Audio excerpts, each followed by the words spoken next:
Fatwa Siliwangi Official, membangun peradaban bangsa. Assalamualaikum warahmatullahi wabarakatuh.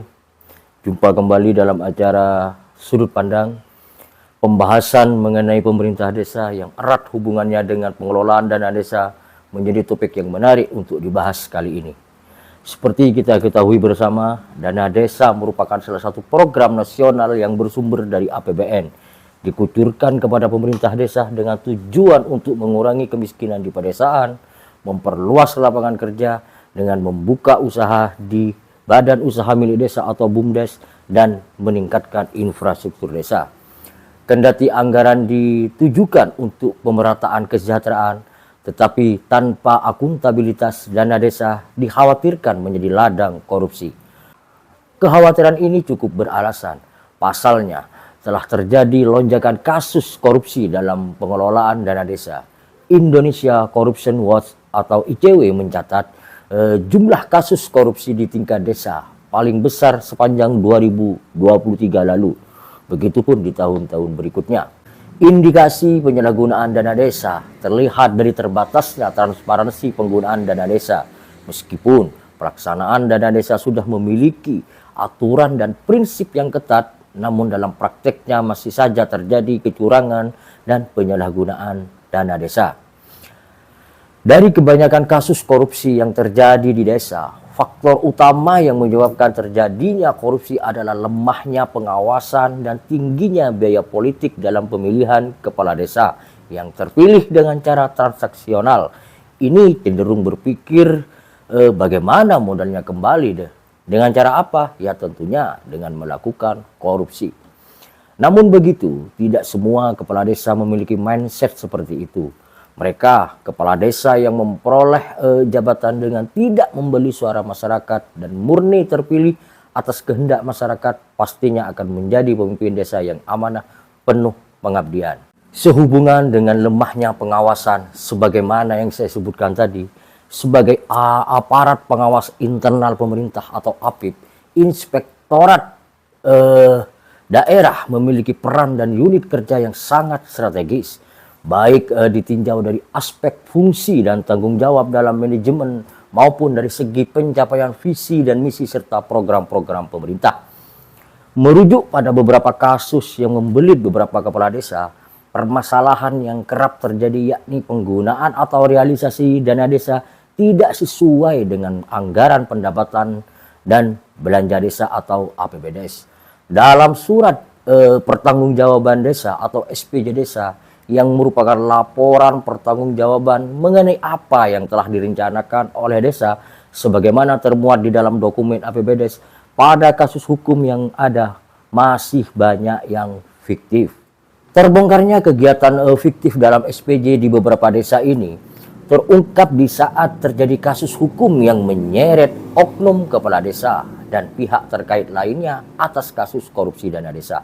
Parahnya, dari beberapa kasus dana desa, uang hasil korupsi tersebut digunakan untuk foya-foya seperti karaoke dan nyawer LC atau pemandu lagu di tempat hiburan.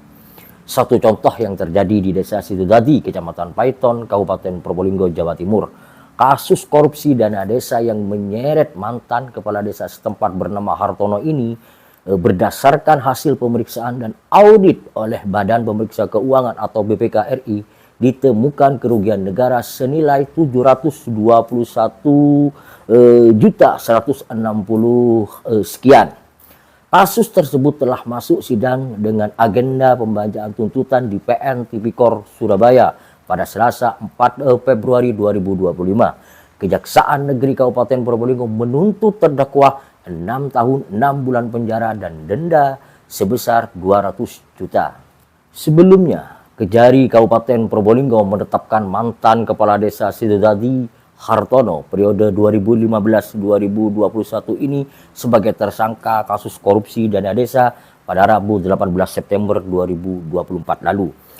Kejaksaan mencium adanya keanehan penggunaan dana desa yang tidak sesuai dengan rencana yang telah dibuat pada tahun 2012, 2019, pemerintah desa Sidodadi memiliki anggaran desa senilai 1.679.486.000 rupiah.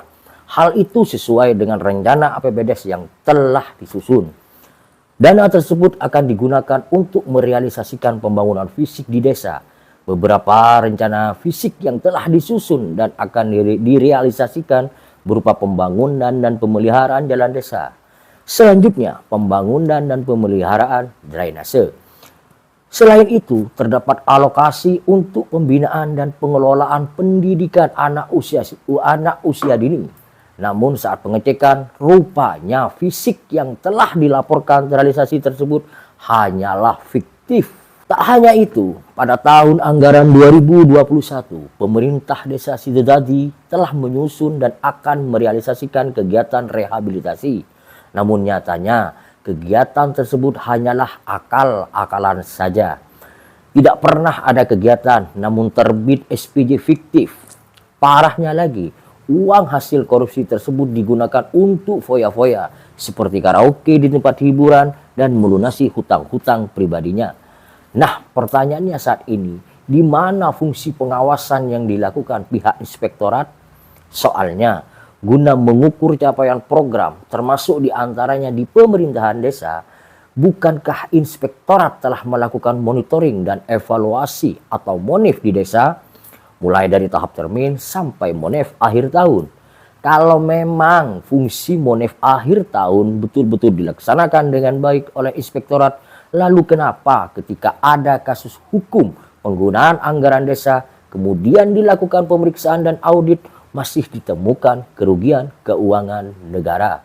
Padahal dalam monef yang dilakukan inspektorat telah dilakukan berita acara rekonsiliasi anggaran tentang penyerapan anggaran, di mana berita acara tersebut ditandatangani oleh pihak-pihak terkait. Monitoring dan evaluasi atau monif oleh inspektorat daerah dapat menjadi efektif jika betul-betul dilakukan secara menyeluruh dan berkelanjutan. Monef dapat membantu meningkatkan kualitas perencanaan, pelaksanaan, dan pelaporan. Monef oleh inspektorat daerah dapat dilakukan dengan cara yang diantaranya memeriksa kepatuhan terhadap peraturan prosedur dan kebijakan yang berlaku, meninjau dokumen administrasi seperti APBDes, laporan realisasi anggaran, dan bukti penggunaan dana, serta meninjau langsung ke lokasi proyek pembangunan. Hasil monef dapat menjadi masukan berharga bagi perbaikan tata kelola pemerintahan.